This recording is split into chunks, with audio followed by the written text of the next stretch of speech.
Her first? All right. Hers is longer. I thought. Okay. Of course it is. Mine shorter. Of course it is. No, it's a good one. All right.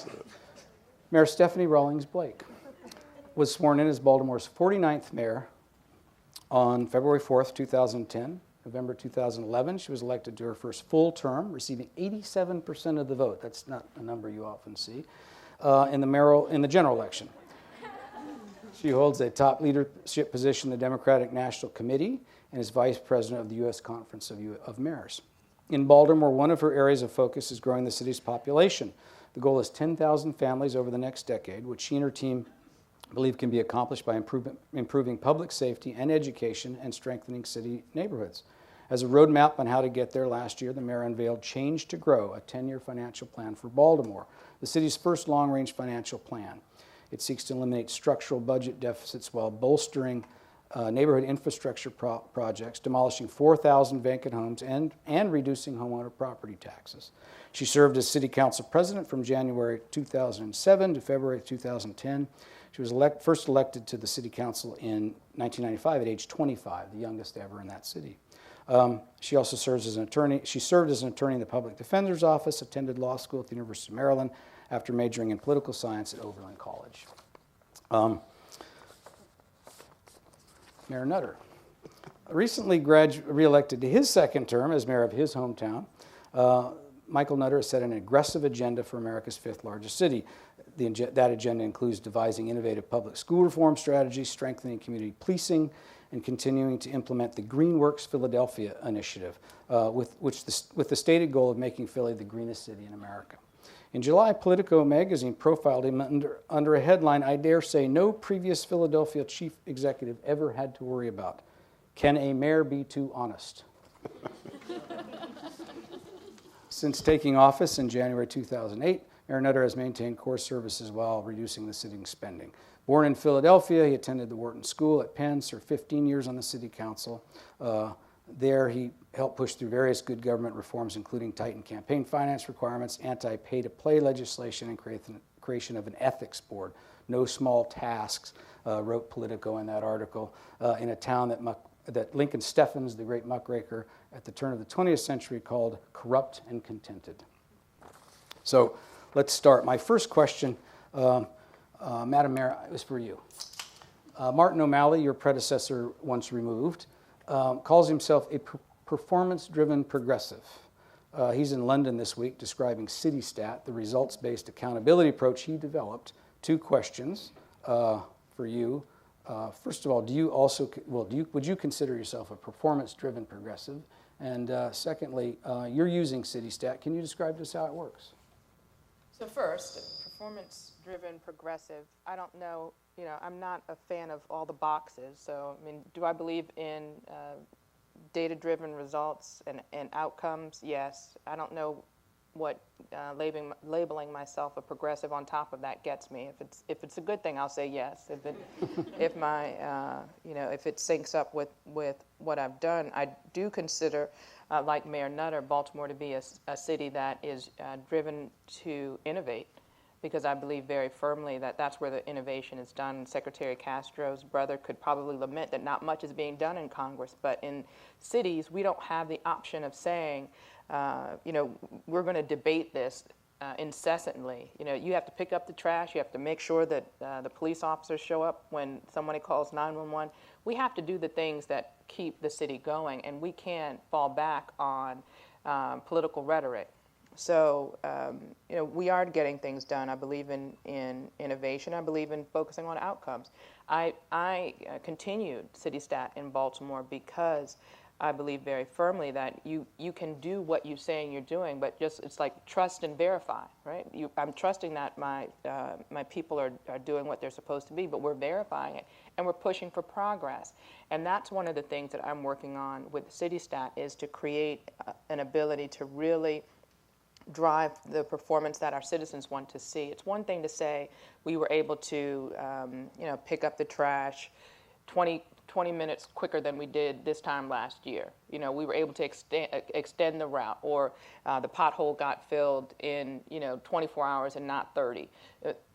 Those are nice things, but what does that matter to, or how does that matter to the citizen? And that's the work that I'm trying to do with CityStat, to make it a management tool that we could drive for the results that our citizens want to see. Mayor, you use a similar thing. You also, both of you use outcome budgeting. Yes. Describe that. Outcome-based budget, well, the first thing I want to say is, one, thanks for the opportunity to be here. And, it's a quite unique situation that this may be the only place where there is real clear politics in Washington, D.C. So I'm just excited to be able to, have that kind of conversation with anyone in this town. Performance-based budgeting, outcome-based budgeting is, there is this old adage that, if you can't measure it, you can't manage it. Right? So, as Mayor Rawlings-Blake said, we have to perform and get results every day. It's not like we do trash service on Monday and then we're doing policing services on Tuesday and we're going to give you some water on Wednesday and then, a little recreation on Thursday and, maybe issue a permit on Friday. They all happen at the same time, every day, all day long, 50, 100 different things taking place. And so when I won the Democratic primary back in 2007, I came to Baltimore to see CityStat. The mayor was not the mayor at the time, but I actually met you that day. She was council president. Went to New York, went to Chicago. The great thing about these jobs is that there is, in fact, a lot of on-the-job training. There's no school that you can go to learn how to be mayor. We learn from each other. And so we all borrow, steal each other's ideas. And so we put our folks through a pretty rigorous test on the finance side. Why are we investing in that? Does that program work? What were the actual outcomes? Did it do the thing that we wanted it to do? And so we're implementing and instituting that kind of process for our entire city budget and our capital budget, and also looking for what's the return on investment and the payback period. Governments at times are the only folks who don't do those kinds of things that a business would. Well, we're actually running very large businesses. These are multi-billion-dollar businesses that we are running as a chief executive officer with thousands and thousands of employees and thousands and even more, hundreds of thousands of stakeholders, shareholders. And so it is a process that finance uses, but not just finance. Every manager has to understand in the government that this is the service, this is what we perform, and then what is the outcome. So I agree with the mayor. Picking up that trash, 20 minutes earlier or filling the pothole 6 hours better than you did before. The constituent just wants to know, did you do it? Now, if it's leading to cost savings, if it's leading to more efficiency, if we're buying less fuel because, we're getting to something quicker than we did before, that's a real outcome, in addition to the fact that you still have to fill the pothole. The mayor of San Jose, California, where I'm from, Chuck Reed, has used results-based budgeting, and he found when he came into office that some of the outcomes weren't justifying the money he was paying in pensions. They just said, and he's been fighting. And this is an intra-party Democratic Party conversation. Chuck's a Democrat. The unions supported him the first time he ran. What do you do? What's the tension there when you do outcome-based budgeting and you realize that you've got a conflict with the core Democratic Party constituency, one that supported you personally? Well, look. I don't necessarily know that money knows a party. You can't govern if you don't have any money. And that's a conversation that we honestly have to have. And the mayor is, secretary of the Democratic Party. I'm a DNC member. If you're looking for popularity and love each and every day, this is the wrong business for that. And sometimes the toughest parts of this job is you actually have to tell your friends no. I served in city council for 14 and a half years. I know a lot of the members. I came in with a few. Those have been some of the toughest conversations I've ever had to have because, and the mayor came from city council as well, they're thinking, hey, my friend is up in the mayor's office. This is like Shangri-La, It's a time to party and spend. Well, then there was this little thing called a recession. No, we're not doing that. No, we're not doing that. No, we're not doing that. So if you can't say no to your friends, you're going to be you're not going to have a good time in this job. I would agree. I've been committed to putting Baltimore on a strong financial path, a fiscal path for the future. I asked financial experts to come in to take a look at the city's budget and economic forecasts and give us a projection of where we'd be in the future. And we determined through that evaluation that we had a $750 million structural deficit. Now, I was on the council since '95. Every year, we had the same conversation. It led with, we have a structural deficit. It was never followed with any solutions to that structural deficit. It led to a reaction to it, which was, okay, we're going to cut here, we're going to trim here, we're going to do this, we're going to, like little patches, year after year. And I was very committed when I became mayor to do things differently. We had paid the price for too long of people kicking the can down the road. And I didn't want any parts of that. And part of it for me was being a mom.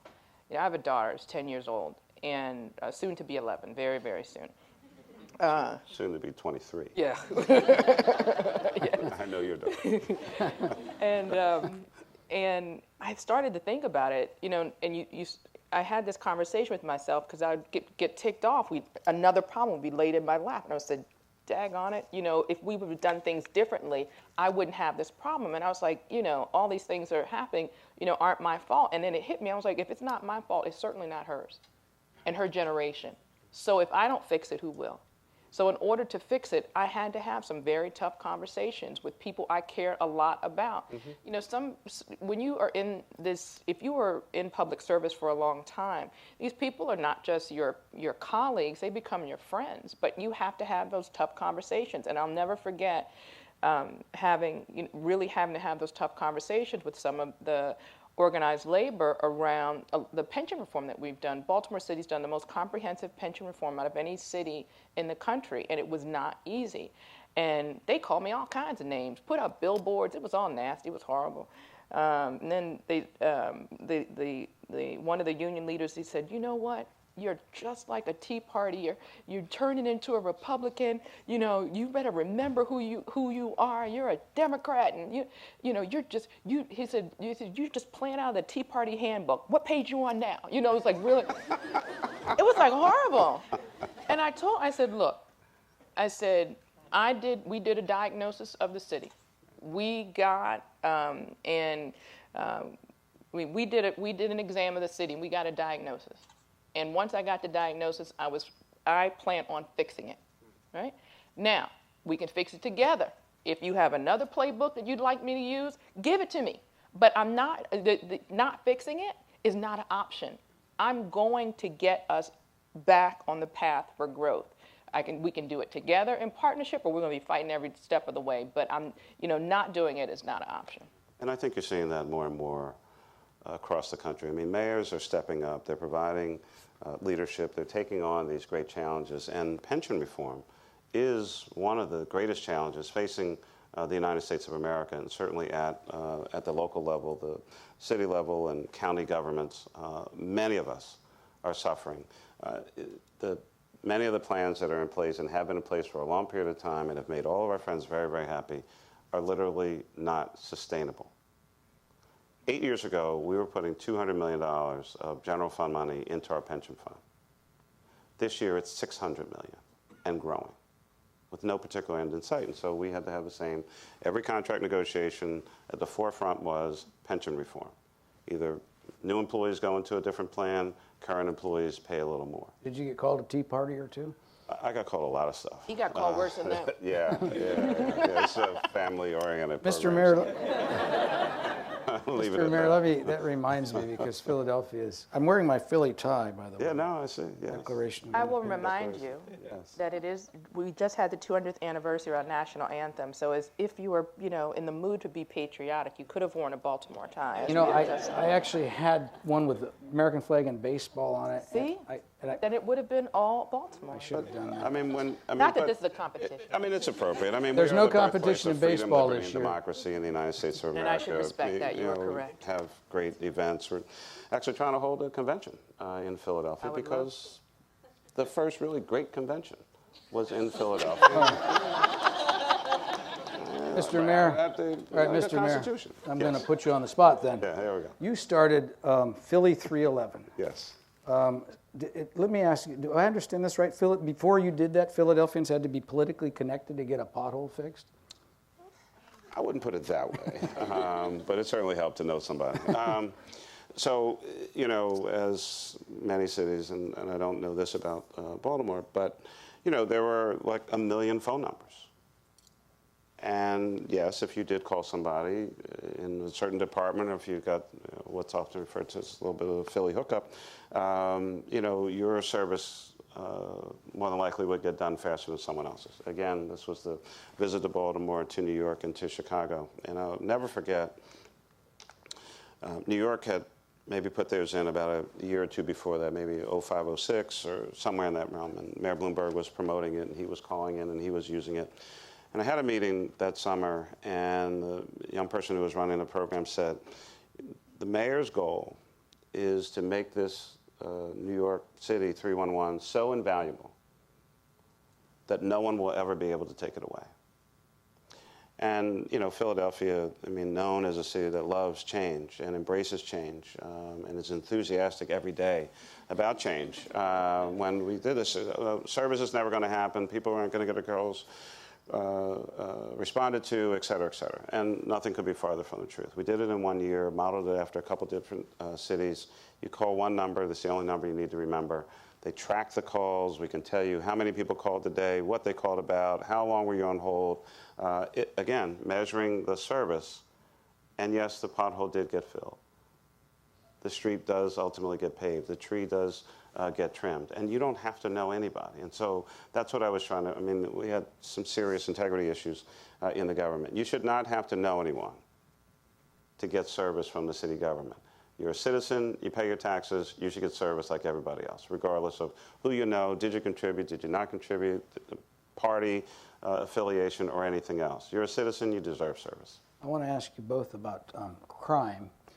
In Philadelphia, the number of homicides dropped. If I understand this right, I was looking at the FBI uniform crime stats to numbers not seen in half a century. 1967. Right. So what are some of the positive effects, the ripple effects of lower violence and improved public safety for the rest of Well, look, what you're trying to do? Sure. I mean, it's its own benefit not having people Absolutely, hurt. yes. But Yeah, what are we're the other? kind of against crime in Philadelphia, but you can't have a great city if people don't feel safe. I mean, it's a fundamental aspect of, and you know, you want people to come to your city, and more than half of the people in the world live in cities, and you know, cities are coming back, and again, I think it's because of leadership that's being provided at the ground level, but it's also about, you know, how comfortable do people feel about their kids being outside playing, or folks going to work, or you know, going about their daily lives, and you build on that foundation. And so I've been very focused on that particular issue. Homicides were going up in 03, 04, 05, while most of the country was going in the other direction. And fortunately, with great leadership, Police Commissioner Ramsey and the team, but also community service organizations and dealing with returning citizens, folks coming, you know, back from prison and trying to make sure that they have employment opportunities. You have to build it at the grassroots level, and we've had some significant reductions, but I mean, there were 247 homicides last year, and again, those are the lowest numbers since 1967, but every life is precious in our city, and you know, we made progress, but we still have a lot more to do, but it really does set the stage for a variety of other things. People want to invest. Folks want to build buildings. They want to create jobs and economic vitality. So focusing in on public safety has been a particular issue for us. You're nodding your head, so yeah. You know, we've also seen reduction in homicide. We were able to get it down to the lowest number since the 70s. In 2011 was the lowest I was able to get it so far into my tenure. And there was a lot of pride because we'd seen progress. The challenge, and I think the challenge that is relevant to a lot of the conversation that's been happening across the country recently, is the year that we had the lowest number of homicide, we also had a uncomfortably high number of police brutality complaints, police discourtesy complaints, and overall misconduct, which forced me to have a hard look at myself to say, at what cost are we doing this work? And also have a conversation about the sustainability of the crime suppression. Because if we're not doing it in partnership with the community, it's not going to be sustainable. Well, I wanted to ask you specifically about Baltimore had sort of tried in the last 20 years sort of both great theories, proactive policing and community policing. And they're not mutually exclusive, but departments don't seem to be able to do them at the same time. Or is this something you have tried to inculcate? I believe very strongly in doing strategic work, being proactive, being smart about policing. I also believe that if we are going to have dramatic change, and again, I think any city in the country can get make incremental progress. That's not something I'm interested in. I want Baltimore to be dramatically safer, and I want to put in place the foundation for it to stay that way. We have to be in relationship with the community, and in Baltimore, we had a lot of repair work to do. It was not easy. We've had to, I've gone around several times to each police district, having conversations. You yourself? Yeah, with the police commissioner. Each police district having a public safety town hall. You know, they weren't always pretty, but listening to the community. And the question I ask is, how can we work better together to create a safer Baltimore? And you know, part of the work that we're doing after this last round of public safety forums is answering those questions. You know, it's one thing to listen, but in my opinion, if you really hear and respect what they're saying, you've got to change the way you're doing things. And the issue of police brutality continued to come up, and I know that we have to do more in that area. And it's something that, you know, with Ferguson and the other cities around the country, that we have to do more as government officials. Let me ask you one more question to both of you. I'd like you both to answer it, and then we'll open it to questions, right? Moneyball government, you know, that's the Results for America. They're promoting that, and it sounds good. It's the metaphor, of course. You're both sports fans, so you know. In case you don't know, anybody out there, it's based on Billy Beane, the general manager of the small market Oakland Athletics, and he used sabermetrics and other advanced metrics to try and get more bang for his buck, the way mayors have to do. Get outfielders who got 80 walks but only hit 260 instead of big famous sluggers who wanted a lot more money. Worked for a while, worked for a good long while, but this summer, and I know you follow this because the Orioles are just dominant. AL East champions. Yeah, the Oakland A's, Billy Beane pulled off a Moneyball trade. He traded his cleanup hitter for the best pitcher on the Red Sox, and the team, they had the best record in baseball when he did it, and they went into an immediate tailspin, and they're going to be lucky to make the playoffs. So let's talk about this metaphor. Is there a cautionary tale there for reformers? Well, I don't know. Whatever we're doing in Baltimore with the O's, it's working. So I'll just take it. I don't mean there.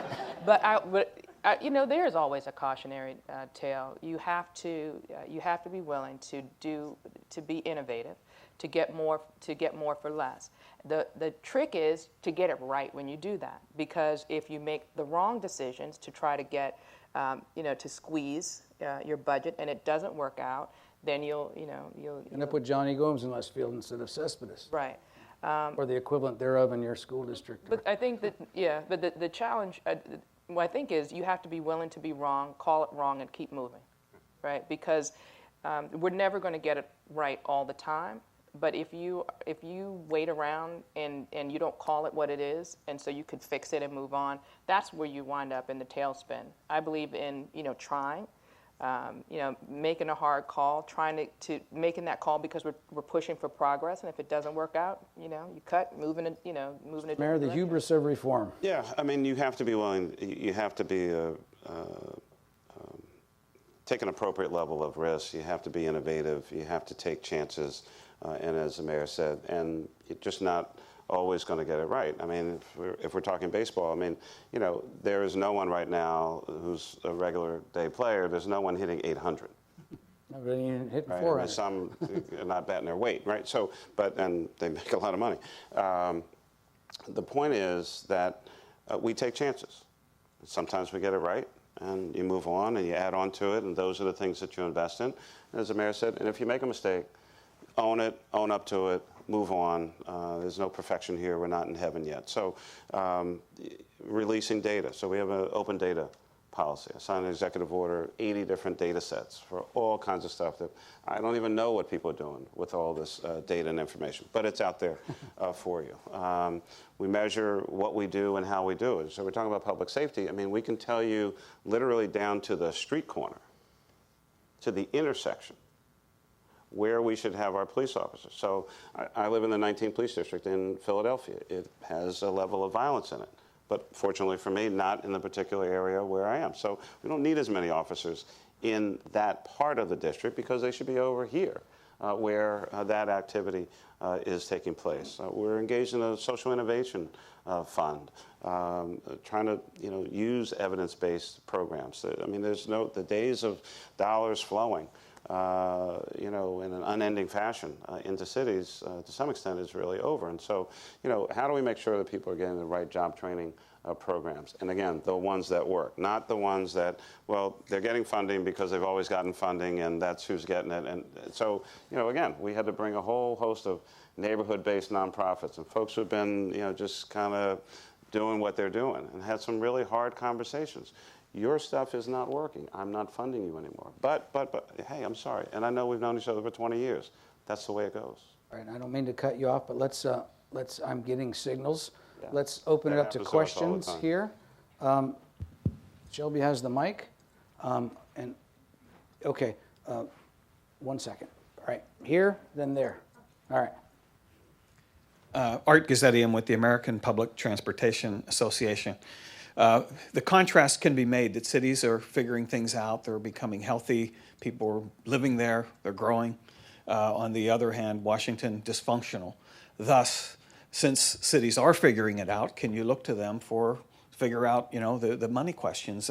Say my issue is transportation, which has traditionally been a federal, state, local partnership. Right. Since you're the ones figuring it out and Washington isn't, does that mean that the burden comes? There becomes a burden shift to cities. How do you respond to that? I mean, some of the burden is being shifted. I mean, I think one of the big differences is we don't have printing presses in the basement. I mean, the money is still here.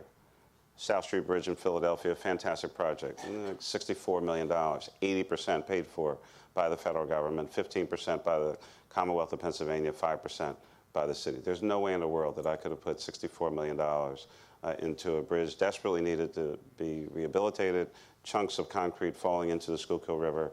Those are the kinds of things that the feds are tailor-made for. And this is where the money is. They just can't figure out what to do, how to spend it, where to send it for these kinds of projects. So I'm not about to let the federal government and the dysfunctional Congress off the hook just because they can't seem to get their acts together. And so things do have a tendency to kind of roll down. A lot of stuff ends up at our doorsteps that I can't do a whole lot about. On the other hand, I'm not, I don't come just with criticism. I have basically a brand new, front door at Philadelphia City Hall. We got a $15 million Tiger grant that helped us with a $50 million transportation project and to redo the now Dilworth Park. So the feds appropriately focused, and when they actually momentarily have their act together, can have a tremendous impact. We had HUD Secretary Castro here. Philadelphia, we got a Promise Zone designation. We got a Choice Neighborhood Grant, $30 million, the largest grant the city has received in possibly decades. It's going to leverage $125 million additional that we're going to pour into one place in North Philadelphia and completely change the entire landscape there. So, I mean, the federal government has a role to play, needs to play its appropriate role. Let us do our jobs, hold us accountable. We cover every possible. If I can't find 15 cents, I can assure you that's going to be on the front page of the Inquirer back home. We manage millions of dollars between us through Economic Recovery Act funding in 9 and 10 and 11. Did anyone hear of any scandal with that program? No. Hello, Courtney Chung from U.S. Department of Labor. I have two quick questions. Number one, you mentioned about the performance-based approach. So how do you, first of all, like, how often do you get to review those performance-based reports from many different departments? Number two is, how do you make sure that frontline staff, all the way in the frontline staff, gets things done? How do you communicate with them? So. I'll start. As far as performance-based or outcome-based budgeting, how do you measure for those that you're actually making those outcomes? That's something that we are working on with Outcome Stat. We're the model, the turning the curve model, that we're trying to not just budget for priorities, but see how we're, how are we moving the needle on the things that we care about, our priority goals. So that is something that we're working on, because I think it's important not just to have the goals, but to see how you are progressing. And how do you make sure the front line knows? You have to be able to have a succinct message, and you have to depend on the people that are running your departments, that, not just what we're doing, but why. And it is the constant conversation and, measuring it. Do we always know that the frontline people understand what and why? We might not have a sense of what they know, but the clear sense of what they're doing. And if that helps us, push it, move and get things done better, quicker, and more efficiently, sometimes you settle for that. I would add on to that, it's constant communication. I mean, and I know the mayor does this, I'm on her website on a pretty regular basis, and I see some other communications of hers. It's constant communication with the workforce and the troops. Obviously, in the first instance, right through the managers, commissioner of a department or agency, down through the deputy commissioners, et cetera, et cetera. I mean, I'm not going to sit here and tell you that I've talked to every sanitation worker in the city about their routes or whatever. I mean, I'm going to leave that to their supervisors and forepersons and that kind of stuff. But we articulate what our goals are in a variety of ways. And City Representative, Director of Communications is here. And so we use a variety of different media outlets. And so I think that is not only about communicating with the public, but our public employees are citizens as well. I mean, they're on Twitter, they're on Facebook, they're paying attention to what's going on. Our Philly Stat sessions are televised, some live, some taped, and then are rebroadcast on our PEG channel, our government access channel in Philadelphia. And so people, from time to time, amazing to me that folks are sitting at home watching this stuff, But, I mean, I think it's exciting and interesting, but, this is what I do for a living. But, I mean, people tell me about sessions that they have seen. And so people actually are interested in what the government is doing. I mean, at the end of the day, we always have to remind ourselves, we work for them. I need to jump in here. We have one more panel. One more question? Where are we? She has no question. Take it. Okay. Take it. All right, good. We have one more. Let's. Hi, I'm Chris Tassoni. I'm with the Maya Angelou Schools here in D.C. I'm curious, to some extent, evidence and innovation are actually a bit opposed, right? Evidence can tell you what programs that people have already tried, whether a pilot worked, whether a large-scale program is a failure. How do you work politically to create space for true innovation where you're going to spend public resources on something that will actually fail, and you learn a lesson from that? I think part of it is being upfront and honest about it. So, again, we took an idea from then Mayor Menino, the New Urban Mechanics. When we announced it, we said this is a place. I mean, it was like two people in an office. They have full authority to innovate and fail. And quite frankly, if you don't fail, that means you're not trying hard enough. You're not putting enough things out there. But that's their space in which to try those things. So, I mean, it's not like we're, rolling out a new sanitation service untried citywide and have it, collapse, and people wonder, what in the hell are you doing?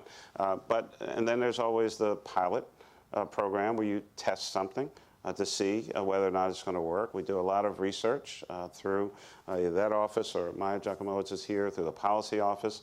So, I mean, I don't think any of us are just, running. I mean, it's like they say, never buy the first car, of the new model year right off the assembly line. It might not have everything fully, kind of connected, but you have to innovate. You have to be willing to take chances. And again, being upfront and honest with the public.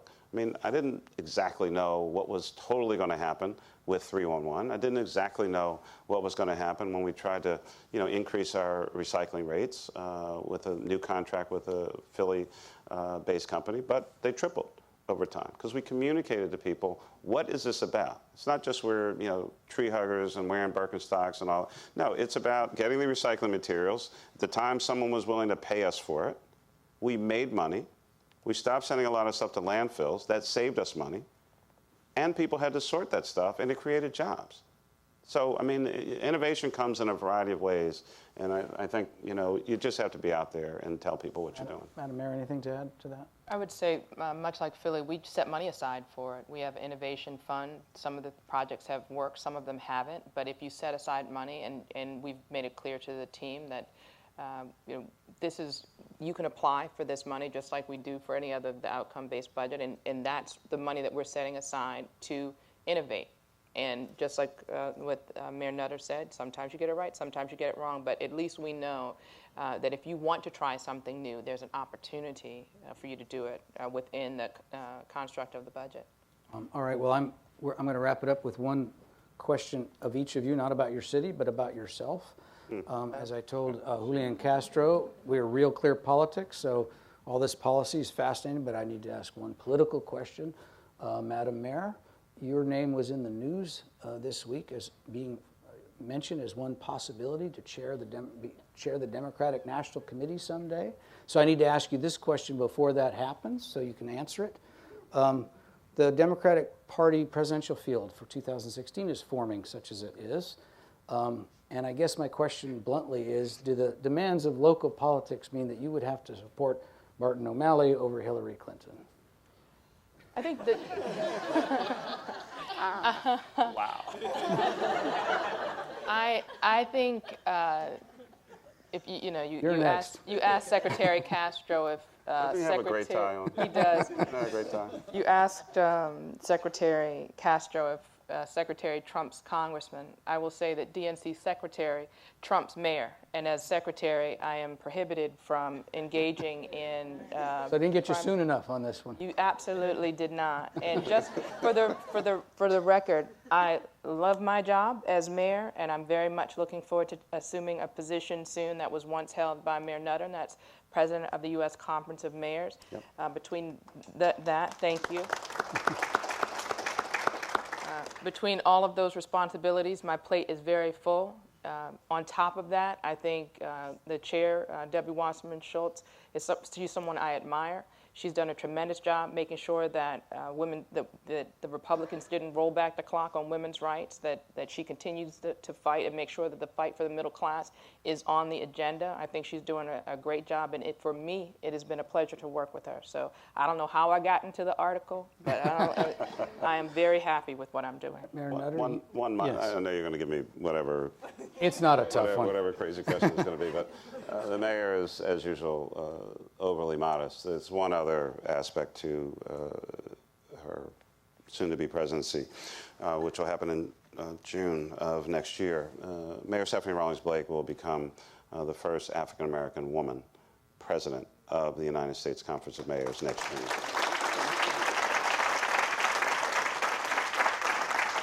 All right, and for my last question, then we have another panel coming up. You have to stick him with a political question. You know what? I'm going to go easy on him.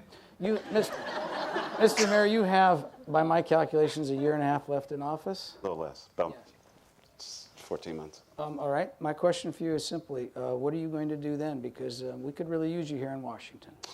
Yeah. What are your plans, sir? I don't have any plans. My plan is to fight for full and fair funding and get a student-weighted funding formula for educating our kids in Philadelphia. My plan is to sell the Philadelphia Gas Works and invest hundreds of millions of dollars in our severely underfunded pension plan. My plan is to continue to focus on reducing crime, in Philadelphia and continue to upgrade the quality of life in our city and make Philadelphia truly the great innovation city that we want it to be. That's my focus. That is my only plan. You don't sound like you're leaving town. I'm sorry? You don't sound like you're leaving. I'm not going anywhere. All right, well, and with that, I would thank you. We have one more panel coming up, and